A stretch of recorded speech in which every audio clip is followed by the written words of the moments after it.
It was like going back in time for Nathan Grant. When you're in the grind of coaching and, in your own real life, yeah, you talk to a couple of guys more, but there's still those tight bonds that you have with other people from back in those days, and that you don't talk to them often. So but like when we got closer to this date, I think probably last week, I started hitting up a couple of guys, a couple of old teammates. Hey man, like I'm gonna be in. What you got? Oh yeah, good. So it's like it starts coming back. Grant reconnected with familiar faces during the 54th Westman Classic, including 3 coaches that mentored him as a Bobcat. Current BU coach Gil Chung, Winnipeg's Mike Rainbow, and Barnaby Craddock of the Alberta Golden Bears. It was always a good fun experience to be a part of, a good environment. So I tried to take that as part of my own coaching philosophy as well. Grant joined the university coaching ranks in 2019 with the Laval Rouge. His leadership skills started to gain traction during his time in blue and gold. Grant was a member of BU's 2007 team that finished runner-up for the national championship.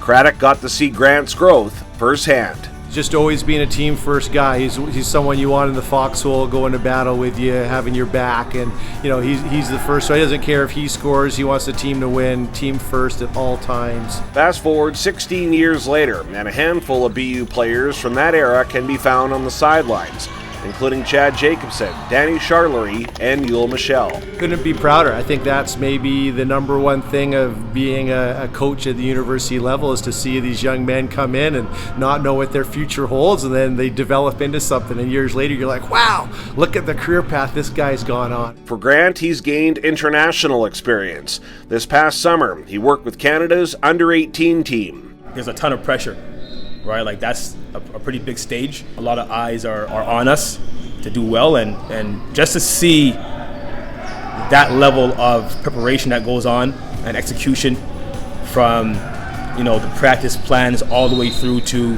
the very next practice, our game plan. It's important for me as a young coach in this game to see that stuff. Even though Grant is living his dream, there's little time to step back and soak it all in. It's a whole nother ball game. It's just like it's 24/7. But for a brief moment in his return to Manitoba for Winnipeg's holiday tournament, he got to reminisce, and it reaffirmed how he arrived to this point in his journey. I am where I am today because of that, right? Because of that experience.